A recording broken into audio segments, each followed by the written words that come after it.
(2월 17일) 수요 기도회를 하나님께 올려드리겠습니다. 교회 소식입니다. 코로나19가 2단계로 방역 지침이 하향됨에 따라서 주일 예배를 안내해 드리겠습니다. 주일 1부에서 3부 예배가 현장 예배로 진행되고 있습니다. 그런데 자석수가 10%에서 이제 20%까지 참석이 가능하기 때문에 성도님들께서는 교구별로 예배를 참석하시는 것이 아니고 적절한 시간에 택하셔서 1부 예배 10시, 2부 예배 11시 30분, 3부 예배 1시 30분에 참석하시면 되겠습니다. 주일 2부 예배는 종전과 같이 유튜브로 영상 예배가 송출될 예정입니다. 수요 기도에도 마찬가지입니다. 정한 시간까지는 이렇게 영상 예배로 드릴 것이니 성도님들께서는 온라인 예배로 드려주시기 바랍니다. 매일 아침 사랑의 메시지 카톡이 성도님들 카톡으로 전송되고 있습니다. 아침마다 주님 말씀으로 하루를 시작하시는 인천교회 교우 여러분 되시기 바랍니다. 사순절이 오늘 2월 17일 성회 수요에서부터 부활주일인 4월 4일 전날까지인 4월 3일까지입니다. 오늘은 성회 수요일로서 사순절의 시작인 날입니다. 사순절 기간 동안 성경을 묵상하며 기도하시기에 적절할 것 같아서 사순절 성경 읽기표를 만들고 그것을 나눠드렸습니다. 온라인 예배로 드리신 분들께는 우편으로 발송하였습니다. 미처 못 받으신 분들께서는 사무실로 문의해 주시면 되고요. 사순절 성경 읽기표를 통하여서 40일 동안 그리스도의 삶과 고난과 부활을 더불어서 함께 묵상하실 때에 하나님의 은혜와 또 예수 그리스도의 삶과 사역이 우리 삶 가운데서 온전히 하나로 이루어질 줄 믿습니다. 교육부서에서 작년에 이르기까지 인천교회 전교인이 하는 사순절 성경 묵상이니 여러분 기쁜 마음으로 동참하여 주시기 바랍니다.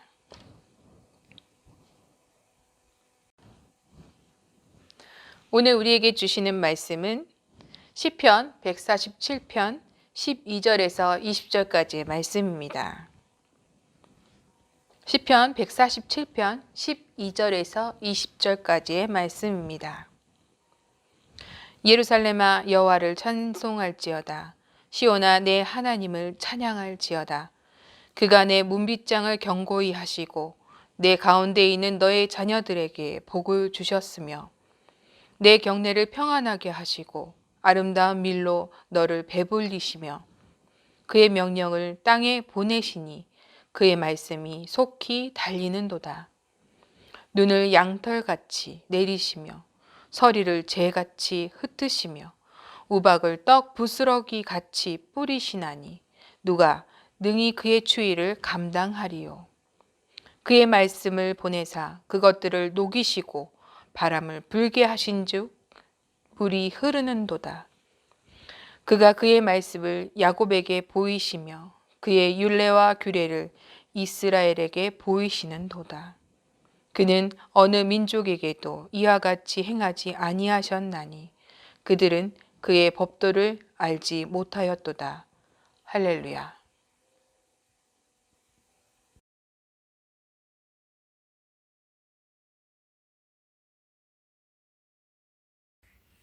우리나라에는 봄을 알리는 세 가지 절기가 있습니다. 입춘과 우수와 경칩이라는 절기인데요. 2월 3일, 올해 입춘은 2월 3일이었습니다.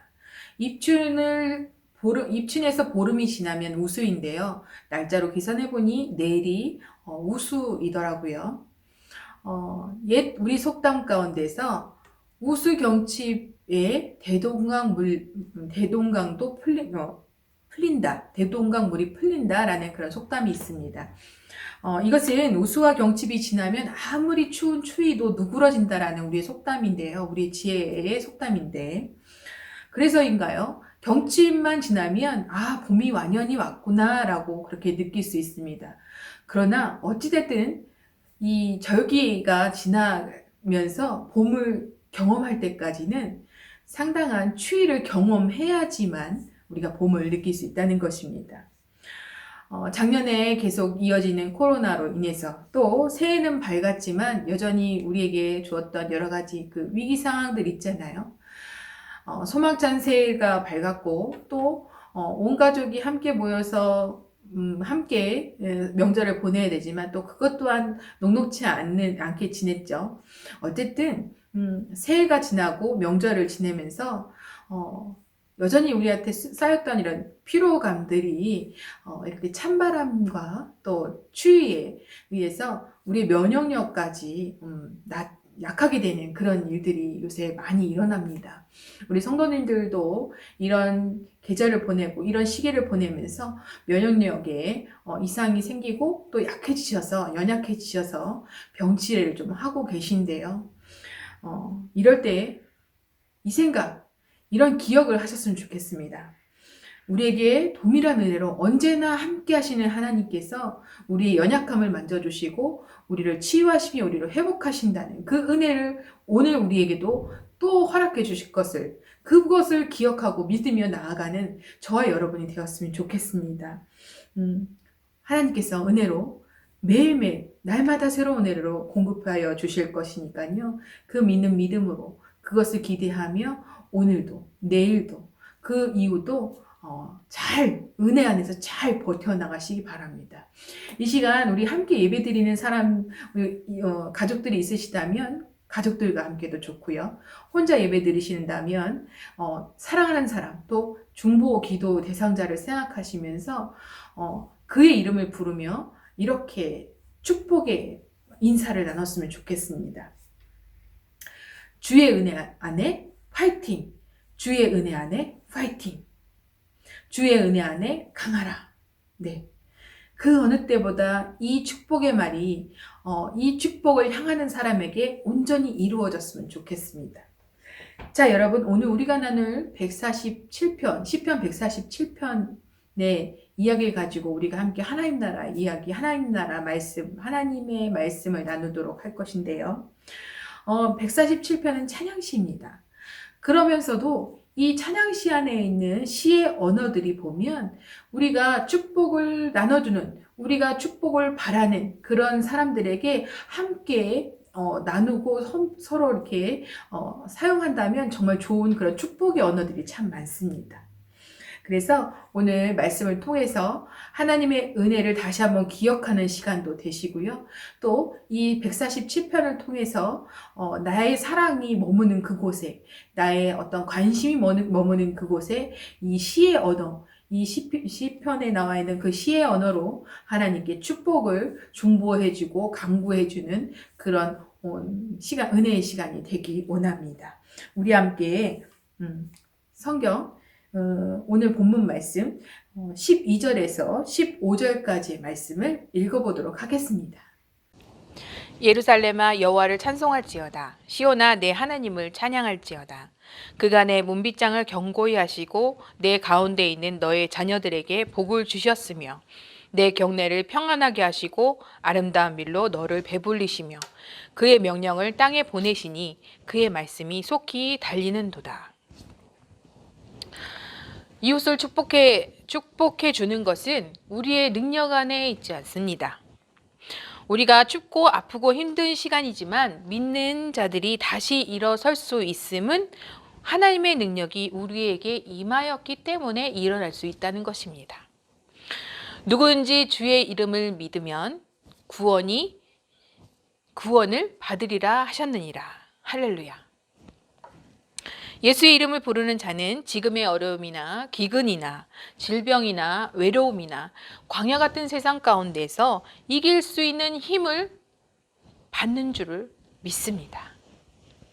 시편 147편은 146편과 5편에 이르기까지 총 5편의 할렐루야 시 가운데 그 중에 한 편이 있는데요. 이 147편의 역할이 있습니다. 이 할렐루야 시 가운데서요. 이 147편은 이 할렐루야 시들 가운데서 골격 뼈대와 같은 그런 역할을 합니다. 왜 그런지 한번 볼까요? 시의 구성을 잠시 본다면 이 147편을 총 한 세 부분 정도로 나눌 수 있는데요. 1절에서 6절까지, 7절에서 11절까지, 12절에서 20절, 오늘 본문 말씀이죠. 그 내용 세 부분으로 나눠진 내용을 보면은 창조의 하나님, 하나님이 천지를 창조하시는 그 창조의 하나님, 또 자연 현상을 통제하신 하나님의 능력, 하나님의 일하심을 또 나타내 있고요. 또 마지막 부분은 구원의 언약을 이뤄가시는 하나님에 대해서 그렇게 시인은 드러내놓고 하나님을 나타내놓고 있다는 것입니다. 그러니 이 할렐루야 시줄 중에서 하나님의 온전하신 모습을 드러내고 있으므로 우리가 하나님의 어떤 모습, 하나님이 어떠하신 분이라는 것을 이 시를 통하여서 147편을 통하여서 알아갈 때에 이 할렐루야 시들이 갖고 있는 하나님을 찬송하는 시가 더욱더 깊어지고 더욱더 넓어져서 풍성한 찬송을 드릴 수 있게 되는, 뼈대가 튼튼해야 건강한 것처럼 뼈대가 든든하게 쓰니까 이 할렐루야 찬양시가 더욱더 풍성하게, 5편이 더욱더 풍성하게 우리에게 전해져 온다는 그런 의미입니다. 147편 중 특별히 오늘 이 시간에는 12절에서 20절까지의 말씀을 살펴볼 건데요. 여기를 통하여서, 이 말씀을 통하여서 야훼 하나님, 여호와 하나님, 이 여호와 하나님의 역사, 즉 하나님의 백성을 향한 보호하심, 이 보호하심을 통해서 오늘 우리에게도 이런 하나님의 보호하심과 일하심을 볼 수 있는 소망과 그런 삶으로 인한 그런 소망이 드러나지는 그런 은혜가 있을 줄 믿습니다. 아까 읽었던 우리 12절 말씀 볼까요? 12절 말씀에는 예루살렘아 하나님을 찬송하라, 시온아 하나님을 찬양하라 라고 이렇게 2번씩이나 하나님을 찬송하라고 명령하고 있습니다. 강조하고 있는 것입니다. 하나님을 찬양하라는 것을 강조하고 있다는 것입니다. 우리의 인생 가운데서 하나님을 찬양했던 시간들이 있지 않습니까? 여러분의 기억을 되돌아보십시오. 기쁨과 행복이 가득할 때 하나님을 찬양하면서 감사의 찬송이 있었습니다. 그러나 또한 기쁨과 행복의 그런 순간이 아닌 때도, 그런 경우에도 우리의 찬양이 있다는 그런 경험도 있지 않습니까? 여기서 본다면 승승장구할 때는 찬양이 더 높이, 더 크게 나올 것 같지만 그 힘과, 찬양할 수 있는 그 힘과 그 사기가 어떤 일이 잘 되어지는 그런 기쁨의 여흥에 있다면 우리의 힘과 사기로 불러지는 찬양이니까 우리가 힘에 따라서 그 찬양이 멈출 때가 있다는 것입니다. 그러니 역설적이지만 우리의 기쁨이나 우리의 행복 가운데서 부르는 이 찬양보다 우리가 힘이 빠질 때, 우리 안에서 힘이 고갈됐을 때, 어떤 영적으로 침체 가운데서 부르는 그 찬양이 어쩌면 하나님을 더욱더 간절히 부르는 찬양이 이루어지는 그런 때가 아닐까요? 온전히 하나님을 바라보고 또 오직 하나님을 향해서 오직 주님만을 찬양하는 그 찬양이 바로 우리의 영적인 고갈 상태, 우리의 어떤 힘들고 어려운 그런 상태에서 시작될 수 있다는 것입니다. 이것을 이스라엘 역사에서 한번 찾아볼까요? 하나님을 더욱 찾고 오직 하나님을 바라본 시간은 나라가 평화로울 때가 아니었습니다. 오히려 나라가 평화로울 때는 이스라엘 그 백성들은 죄 가운데 빠져 있고 하나님을 부인했으며 하나님과 상관없는, 야훼와 상관없는 삶을 살게 됩니다. 그래서 오히려 그 불순종으로 인해서 하나님의 심판을 받을 때에, 그럴 때에 이스라엘 백성은 하나님을 찾게 되고 진정한 하나님에 대한 찬양을 시작했고 하나님을 구하는 그런 찬송과 찬양이 시작되는 그런 시간들을 보냈던 것입니다. 오늘 147편 12절 이하의 내용을 볼 때에도 이 내용을 묵상해 보니까 또 시대적 배경을 살펴보니까 이스라엘의 태평 상태에서 읊조린 그런 시가 아니었다는 것입니다. 시의 전체 흐름을 본다면 하나님의 역사를 다시 회상한 듯한 내용입니다. 이런 역사가 다시 일어나야 합니다. 이 하나님은 찬양받기에 합당하신 분입니다. 그러니 우리의 염원을 담아서 하나님을 더욱 찾고 하나님의 어떤 역사를 회상하며 하나님께 찬양으로 나아갑니다라는 그런 시편의 그런 이야기, 140편의 그런 내용을 볼 수 있다는 것입니다. 네. 이런 역사가 다시 일어나야 하는 것은 이스라엘 상황들을 자신의 염원 안에 담고 있는 상황에서 시편을 그렇게 읊고 있다는 것입니다. 시의 내용을 다시 한번 더 살펴봅니다. 그 어느 때보다 하나님을 향한 찬송이 강조되고 있습니다. 그 어느 때보다 문빗장을 견고하게 하시는 하나님을 언급하고 있습니다. 주님께서 살펴주셔서 자녀 후손의 미래가 보장된 복이 있어야 함을 드러내고 있는 것입니다.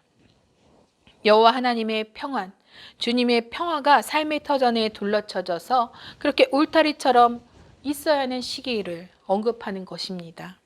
하나님께서 풍성한 수확을 허락하셔야만이 백성들이 주림배를 채울 수 있다는 그런 고백이 이 시 안에 있다는 것입니다. 여러분, 지금 우리의 상황은 어떻습니까? 이 시 안에 있는 내용과 이 시의 내용과 유사한 내용 있지 않습니까? 우리가 당한 어려움을 보노라면 하나님의 평안이 우리에게 얼마나 절실한지 우리는 처절히 깨닫고 있는 시간들을 보내고 있습니다. 15절입니다. 그의 명령을 땅에 보내시니 그의 말씀이 속히 달리는도다. 그의 명령을 땅에 보내시니 그의 말씀이 속히 달리는도다. 이 빠르게 진행되는 이 어떤 주님의 말씀이 빠르게 이루어지는 그 속도감이 우리 안에서 이루어지는 그런 간절한 소원이 우리 안에 있지 않습니까? 묶여있는 자만이 자유의 어떤 그 간절함을 알게 됩니다. 침노를 당한 인생만이 든든하게 채워져 있는 문빗장이 안전함을 느낄 수 있다는 것입니다. 코로나로 인해서 긴장의 어떤 연속 상황에서 예전 일상을 회상해 보노라면 얼마나 귀했던 시간인지 우리는 절절히 느끼며 살아가고 있습니다. 여러분, 그래서 이 147편 시편 말씀을 통하여서 우리의 기도가 이렇게 시작되고 우리의 기도가 이렇게 이루어지는 그런 사순절 기간이 되었으면 좋겠습니다. 하나님을 기억하고요. 하나님을 소망하고요. 하나님을 더욱더 간절히 찾는 기도가 이루어져야 그런 기도가 이루어지는 그런 우리 안에 있는 신앙생활이 되었으면 좋겠다는 것입니다. 주님께서 말씀하셨습니다. 구하면 주시겠다. 찾으면 찾게 하시겠다. 두드리면 열어 보여주시겠다. 이렇게 말씀하시는 주님의 말씀을 의지하고 우리가 하나님을 향한 기도가 시작된다면 그런 기도를 하는 저와 여러분이라면 하나님을 반드시 찾고 하나님에 대한 기억으로 인해서 우리의 소망 중에 우리 일상이 모든 삶이 소망 중에서 이렇게 어려운 시간들을 잘 견뎌냈지 않을까요? 이런 은혜 저와 여러분에게 이루어지기 원합니다. 시편 또한 나머지 그 뒤에 있는 말씀도 한번 볼게요. 16절에서 18절 말씀입니다. 눈을 양털과 같이 내리시며 서리를 재같이 흩으시며 우박을 떡 부스러기 같이 뿌리시나니 누가 능히 그 추위를 감당하리요. 그의 말씀을 보내사 그것들을 녹이시고 바람을 불게 하신즉 물이 흐르는도다. 16절에서 17절에 말씀을 본다면 자연현상이 있는데요. 그 바로 추위와 연결되는 그런 자연현상입니다. 눈, 서리, 우박. 그죠?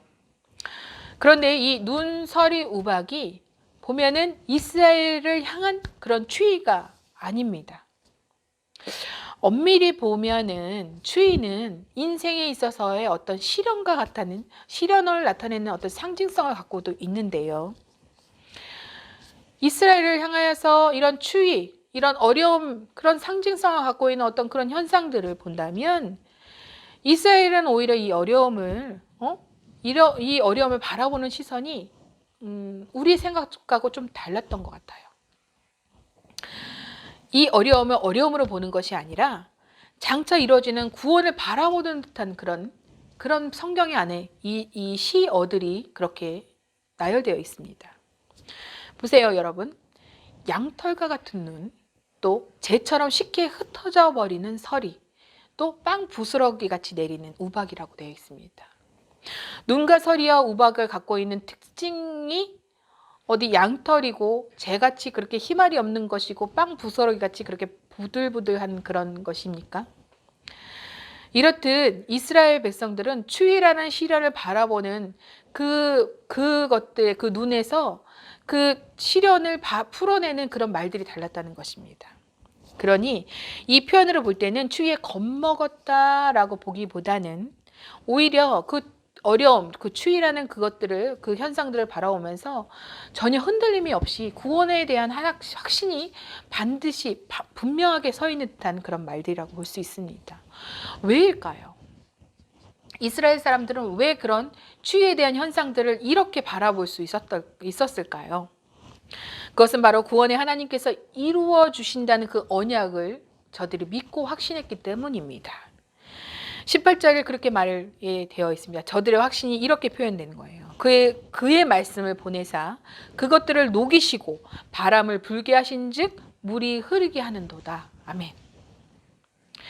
하나님께서 이스라엘을 통하여서 이러한 일들이 일어나게 하시는 분임을 저들의 믿음 가운데서 분명히 붙들고 있었다는 것입니다. 현상, 문제는 분명히 있습니다.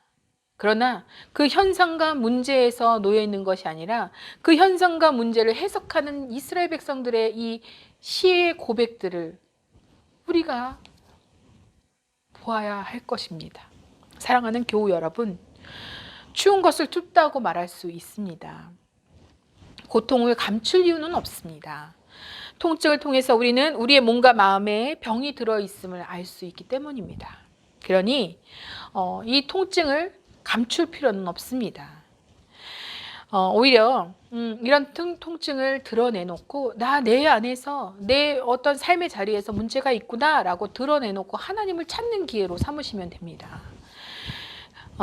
이런 통증이 어디 비단 우리 몸만 이겠습니까?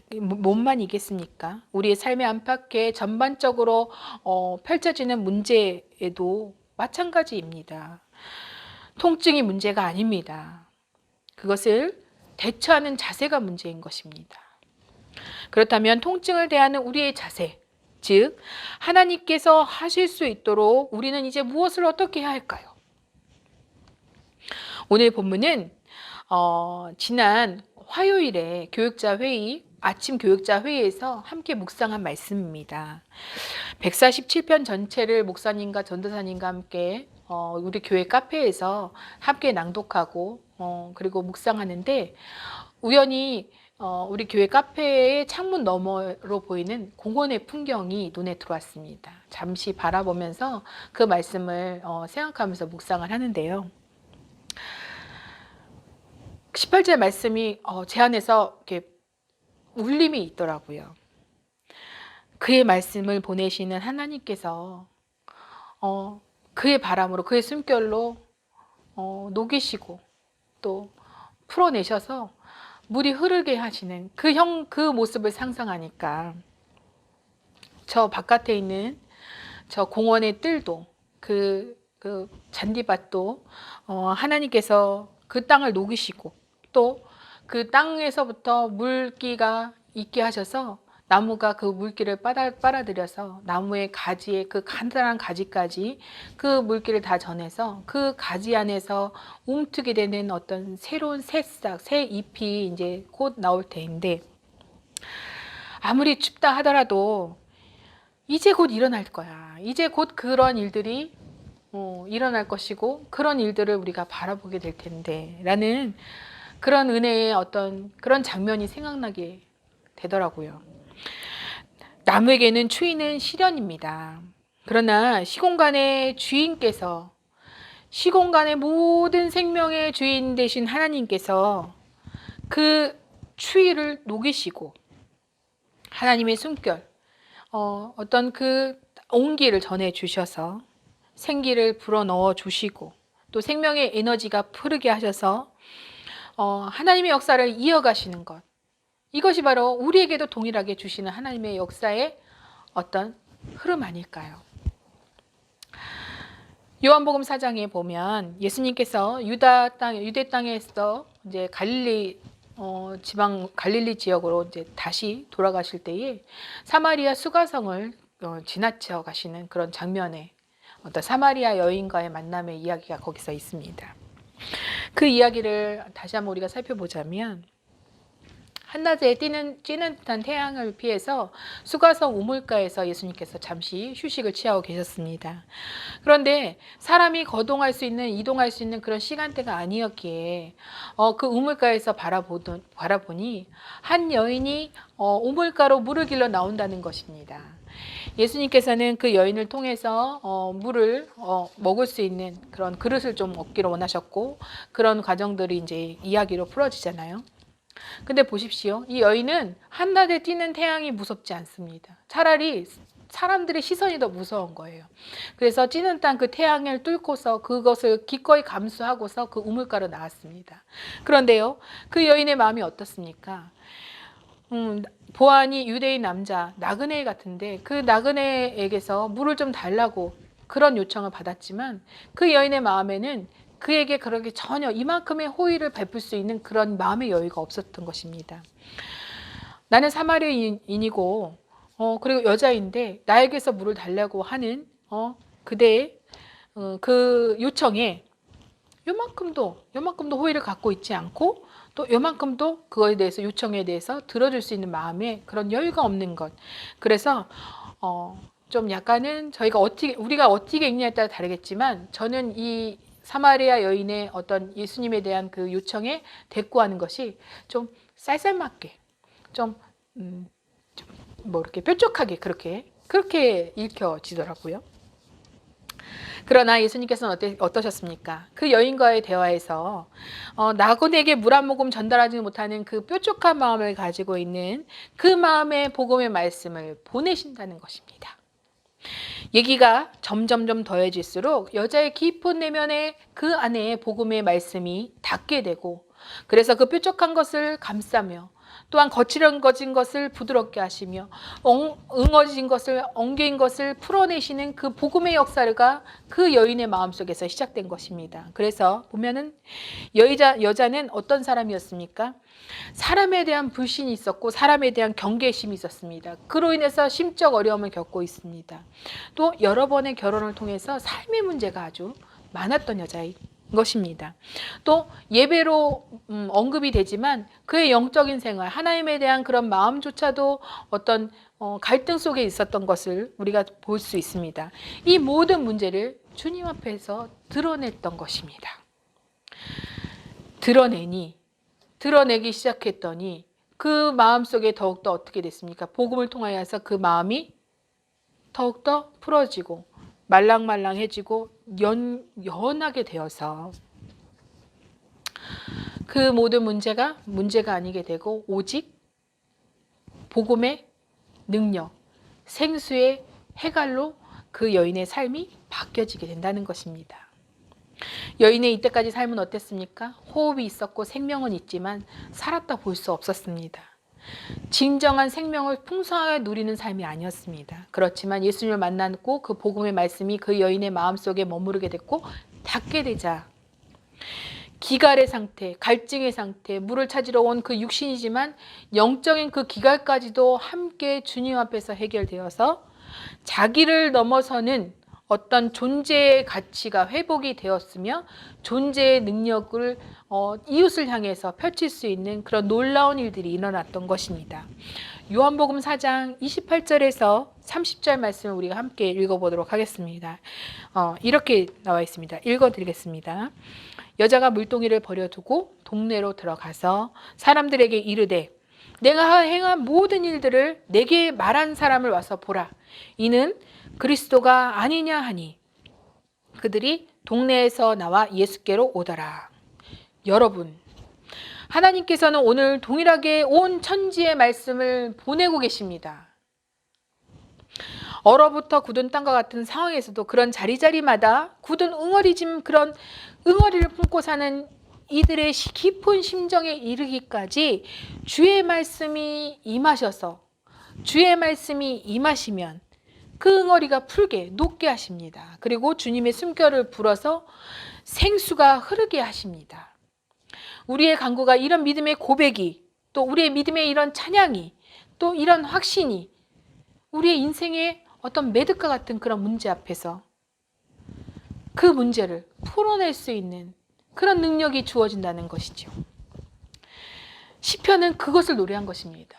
이 시인의 고백이 이 시인의 노래가 우리의 고백이 되고 우리의 신앙, 우리의 믿음이 되길 원합니다. 이 하나님의 역사를 알지 못하는 이들이 있다면 이 은혜의 감격을 알 길이 없습니다. 그러나 은혜를 경험해 보지 못했다고 해서 이 시편이 말한 것처럼 그의 법도를 알지 못하였도다 하는 이렇게 말하는 이들이 있다고 해서 그 은혜를 경험해 보지 못했다면 못한 것일 수 있죠. 그러나 여러분 중요한 것은 뭐냐면요. 나는 은혜를 딱 한 번만 받았어 라고 말하는 사람은 없다는 거예요. 나는 은혜를 딱 한 번만 받았어 라고 말하는 사람이 없는 것은 그 은혜를 알기만 한다면 그 은혜를 경험하기만 했다면 그 은혜로 자연스럽게 그 안에서 주님 앞으로 나올 수 있는 그런 우리의 그런 안에 힘이 있지 않겠습니까? 예수님께서 친히 우리에게 생수가 되어 주셨습니다. 문제로 사로잡힌 인생이 아닌 문제를 녹이고 또 은혜의 숨결로 생명을 느낄 수 있고 생명을 충만하게 누리며 살 수 있는 인생으로 변하게 하시고 회복시키고 치유시키면서 나중에는 어떻습니까? 내 안에 닿았던 그 복음을 흐르게 해서 복음을 담아 나르는 삶으로도 그렇게 거룩한 삶으로도 살게 한다는 것입니다. 이런 은혜가 주님으로부터 시작되었음을 우리가 기억해야 하며 주님으로부터 시작됐기 때문에 우리에게까지 이를 수 있는 것, 이것을 믿는 은혜가 저와 여러분에게 있기 원합니다.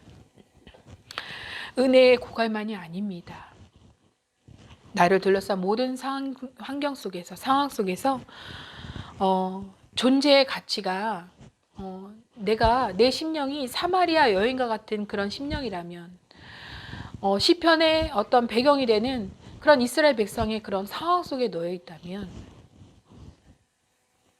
주의 말씀이 임하셔서 바람을 불게 하셔서 물이 흐르게 하실 줄 그런 은혜가 오늘 이 말씀을 통해서 묵상하는 저와 여러분에게 동일하게 임한다는 것. 그래서 우리의 세포가 활력을 찾고 우리의 몸의 세포가 활력을 찾듯이 우리의 영적인 신경, 다시 말해서 우리의 영성이 충만케 되어서 생명을 살리는 사명을 온전히 감당케 하는 하나님의 그런 거룩한 뜻이 우리 안에서, 우리 생애 가운데서, 우리 교회 안에서, 우리 민족 가운데서 이루어짐을 주의 이름으로 믿고 주의 이름으로 일어나게 되도록 여러분 축원합니다. 이 시간 우리 함께 찬양하기 원합니다. 지난주부터 찬양을 시작해 봤는데요. 찬양을 하니까 참 은혜가 되더라고요. 여러분 찬송가 455장 찬양하시겠습니다.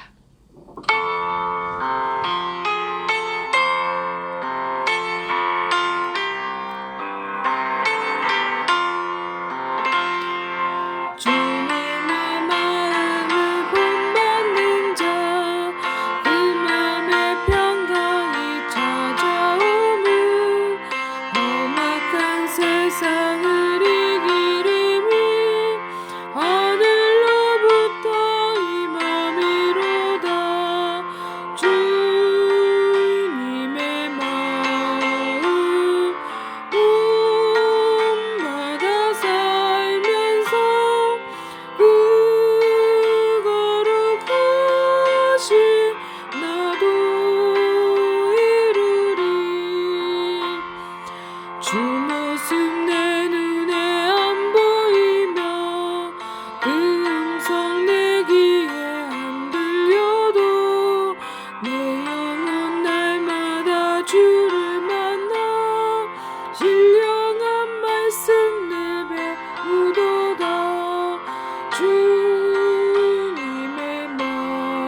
지금 험하여도 내 맘에 불평이 없어짐을 십자가 고난을 이겨내신 주님의 마음 본받음이라.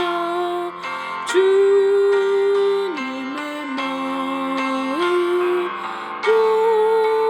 본받아 살면서 그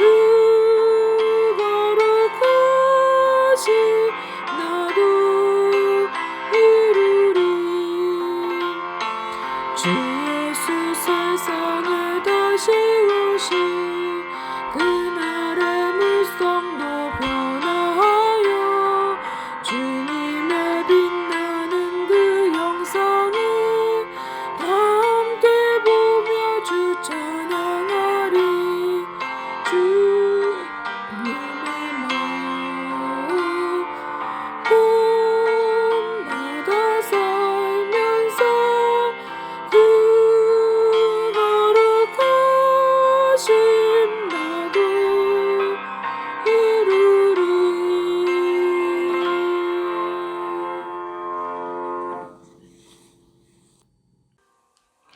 우리 이제 들은 말씀으로 우리 말씀을 붙들고 기도할 텐데요.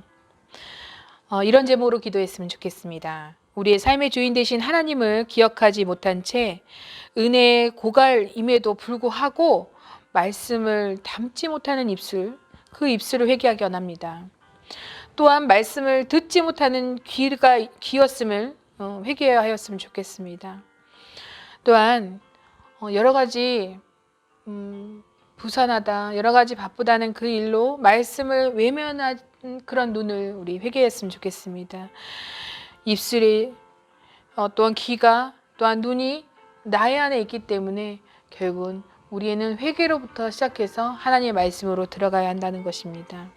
이런 회개가 이 시간에 이루어졌으면 좋겠습니다. 두 번째는 믿는 자의 심령과 또 일상에 주님의 말씀을 보내주셔서 녹이고 또 바람을 불게 하신즉 물이 흐르게 되는 역사를 이루어 달라고 그렇게 기도하였으면 좋겠습니다. 마지막으로 세 번째는 예수 그리스도와 더불어 사순절 기간 동안 우리로 주의 은혜의 통로가 되게 하여 주시옵시고 복음의 전달자가 되어 주시어서 이 어두운 세상에서 소금과 빛의 사명을 온전히 감당할 수 있도록 그렇게 인도해 달라고 기도하시기 바랍니다. 우리 잠시 화면을 보시면서 기도 제목을 보시면서 그렇게 기도하시겠습니다. 기도하십시다.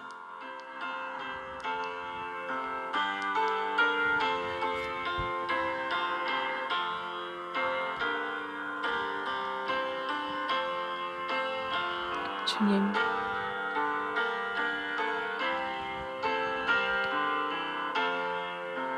도와주시옵소서.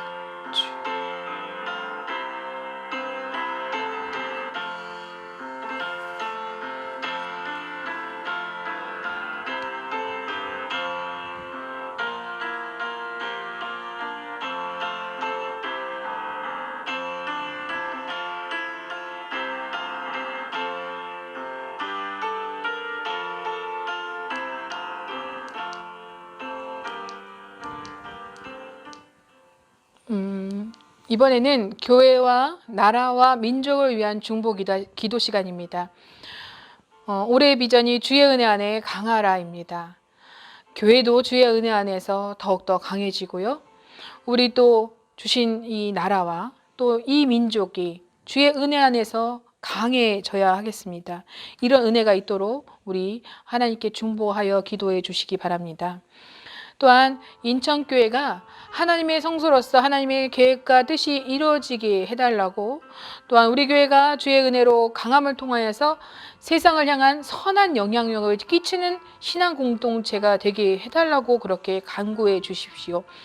또 나라 민족을 위해서 중보하는 그리스도 공동체가 될 수 있도록 지금 세상을 향해서 교회가 기도해야 할 때입니다. 세상의 걱정이 교회로 향하고 있는데요. 세상을 향해서 우리의 그리스도의 공동체가 기도해야 할 때입니다. 이 일들을 위해서 기도해 주시고요.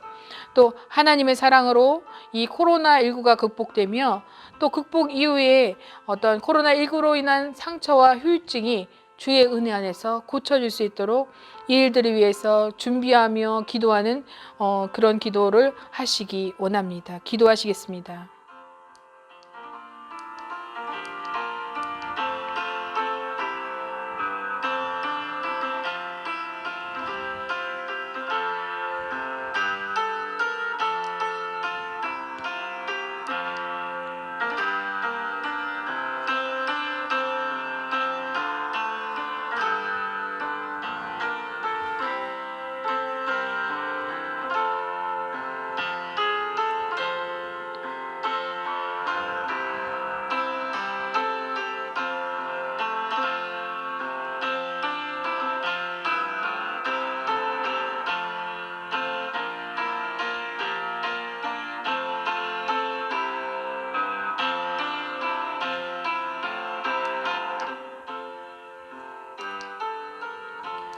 이제 마지막은 개인의 기도 제목을 위한 기도 시간입니다.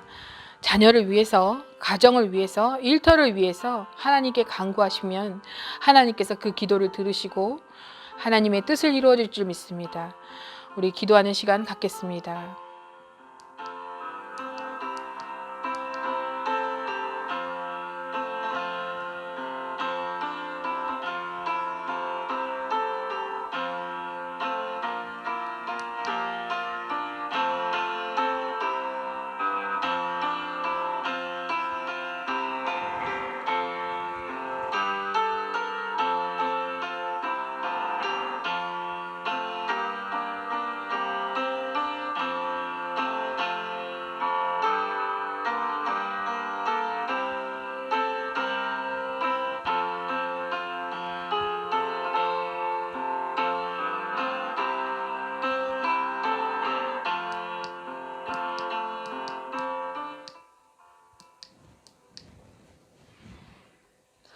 우리가 드린 수요 기도회, 이 수요 기도회와 우리가 드린 모든 기도 제목 위에 주님이 가르쳐 주신 기도로 마치도록 하겠습니다. 하늘에 계신 우리 아버지, 아버지의 이름을 거룩하게 하시며 아버지의 나라가 오게 하시며 아버지의 뜻이 하늘에서와 같이 땅에서도 이루어지게 하소서. 오늘 우리에게 일용할 양식을 주시고 우리가 우리에게 잘못한 사람을 용서하여 준 것 같이 우리 죄를 용서하여 주시고 우리를 시험에 빠지지 않게 하시고 악에서 구하소서. 나라와 권능과 영광이 영원히 아버지의 것입니다. 아멘.